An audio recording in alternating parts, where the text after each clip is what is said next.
IT ilə insan faktorunu birləşdirməkdir. Rəqəmsal dünyada yaxşı insan olmanın qiyməti nədir? Siz düşünmürsünüz ki, xeyirxahlıq, yəni sadəlövhlük, yəni yaxşı niyyət rəqəmsal dünyada sizə problem yaşada bilər və yaxud da sizin üçün problemlərin özəyi ola bilər. Ümumiyyətlə, IT ilə məşğul olan var aranızda?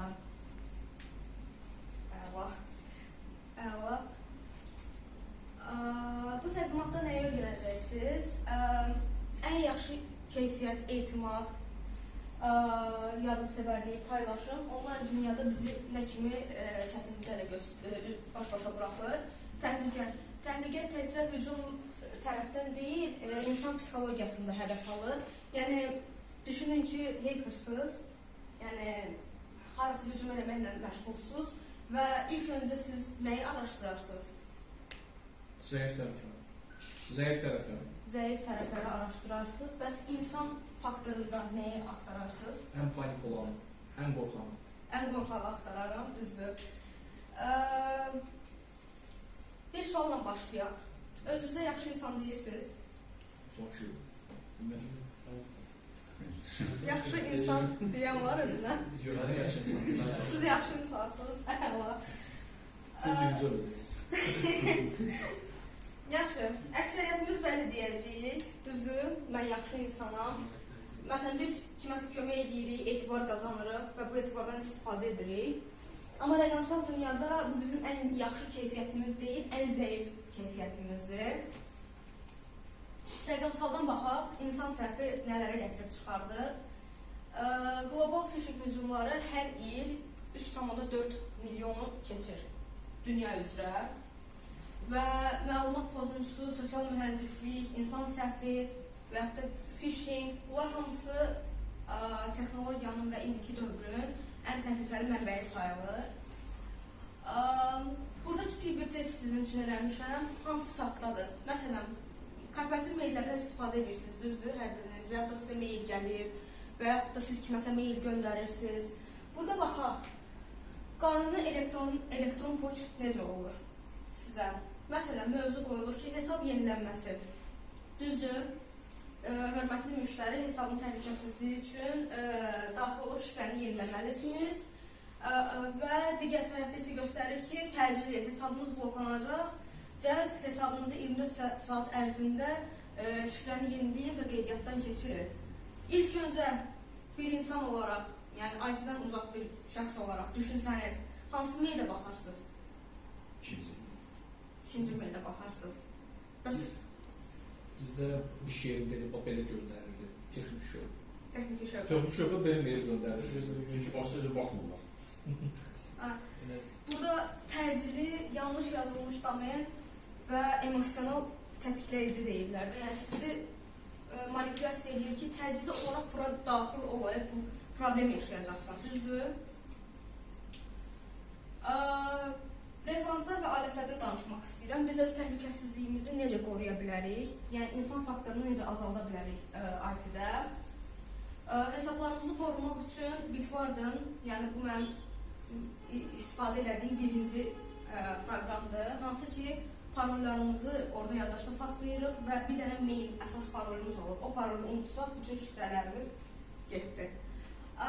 Google Authentication, ancaq bunda bir problem var. Harasa 2 il bundan əvvəl Google-da belə bir problem yaşamışdı ki, Google bütün pasportları öz-özlüyündən datası sızmışdı və hamının datasını görmüşdü. Bəlkə xəbərimiz var, Deep Web, Dark Web, Onion linklər, Tor brauzeri. Bunlardan istifadə edən olub aramızda və yaxud da heç daxil olmaq istəyən olub? Tor işlədir. Necə? Tor kullanılıyor ya. Tor istifadə edilir. Tor istifadə edirsiniz. Bəs orada heç bir fərq görürsünüz sadə brauzerdən bu brauzer arasında? Ya aramalar kaydedilmiyor işte herhangi bir şekilde. Peki ne üzerinden korunuyor? Şifreli olarak korunuyor. Çok bir bilgim yok Tor arasıyla. Yani şifreler üzerinden korunur. Şifre değil. Ya IP'miz gözükmüyor. IP'miz görünür. IP'miz her yerde görünür. Sadece IP'ni manipülasyon eləmək deyilən bir şey var. Hansı ki VPN'ler kullanıyoruz değil mi?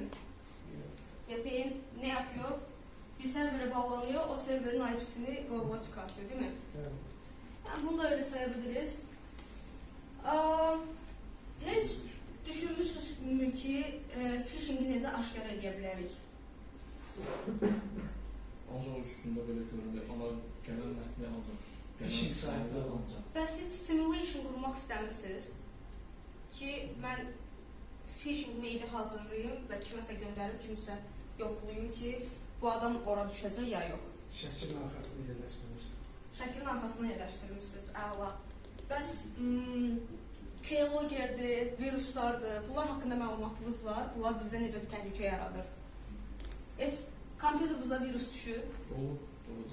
Düşüb. Virusun növünü görmüşsünüz, nədir? Ransomware adını və yaxud da bunlar hamısı bizim üçün hal-hazırda Azərbaycan üçün təhlükə yaradır. Çünki Azərbaycan kiber təhlükəsizliyi ilə, IT ilə yeni-yeni tanış olmağa başlayır, yeni-yeni adaptasiya olmağa başlayır.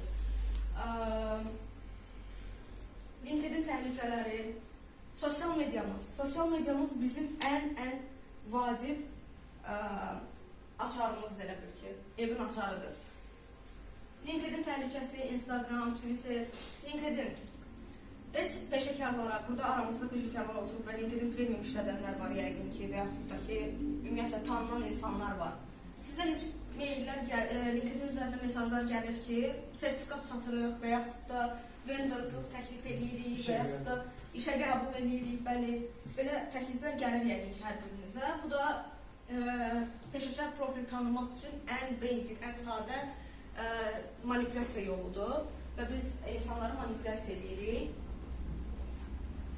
Instagramda hamı aktiv Instagram işlədir, düzdür? Şəkillər paylaşırsınız, location qeyd edirsiniz və yaxud da əzizlərimizin, doğmalarımızın doğum gününü təbrik edirsiniz. Bunları heç düşünmürsünüz ki, sizə təhlükə yarada bilər gələcəkdə? Təbii ki. Təbii ki. Düzdür.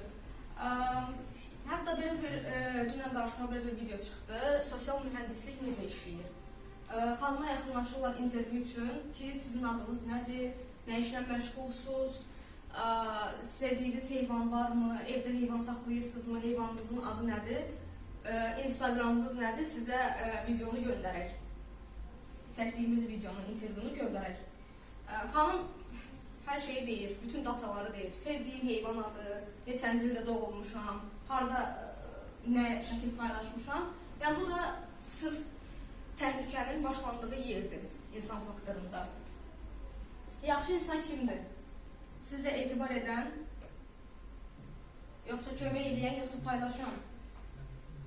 Sizə görə yaxşı insan, sizə görə yaxşı insan kimdir? Nümunə.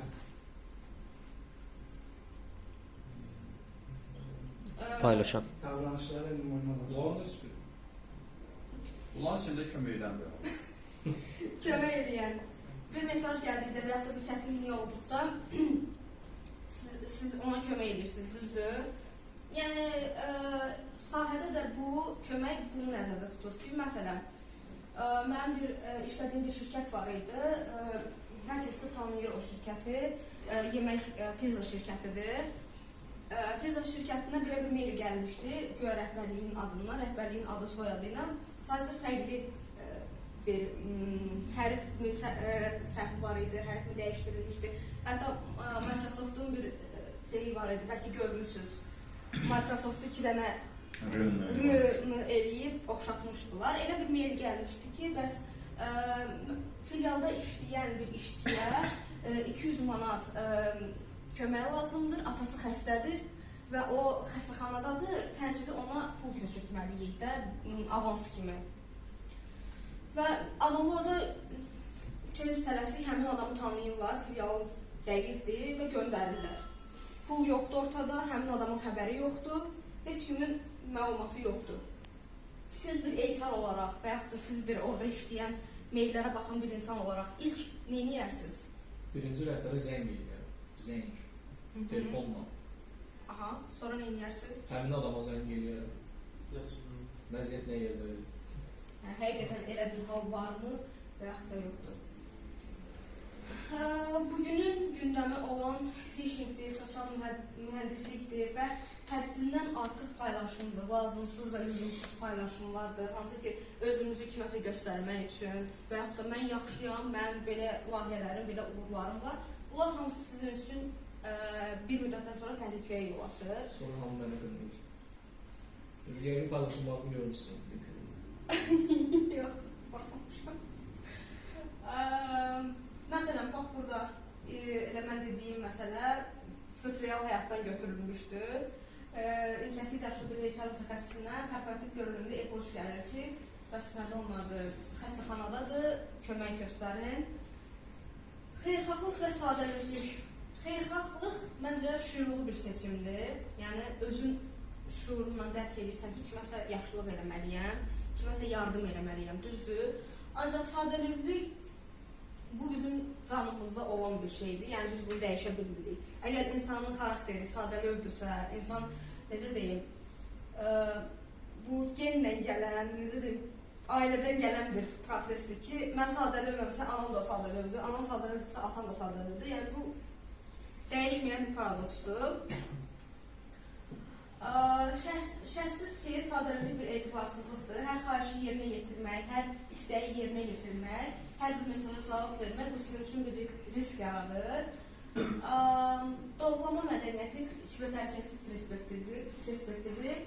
Hər xahişi ikinci bir adamdan yoxlamağa çalışın hər dəfə. Kimsə sizə nəsə istəyirsə, kimsə sizə nəsə təklif gözləyirsə, bunu bir ikinci bir adamla danışıb yoxlayın. Emosional tetikləyicilər, hansı ki, təcili və yaxud da manipulyasiya edici sözlər var ki, bizi manipulyasiya edirlər ki, bunu elə, mütləq bunu eləməlisən, yoxsa mən səni işdən çıxardacağım və yaxud səni töhmət edəcəm. Hər zaman bu şeylərin üzərinə düşün. Şəxsiyyət növləri var, hansı ki, mən bunu 2 il bundan əvvəl araşdırmışdım. Bizim onlayn şəxsiyyətimiz var, bir də offline şəxsiyyətimiz var. Onlayn şəxsiyyətimizdə biz gündəlik həyatımızda sosial medialarda paylaşdığımız həyatdır. Hansı ki, ideal görünən həyatdır. Yəni, heç bir problem olmayan. Amma offline şəxsiyyətimiz hal-hazırda burada sizi gördüyüm və sizin xarakterinizi öyrəndiyim şəxsiyyətimizdir.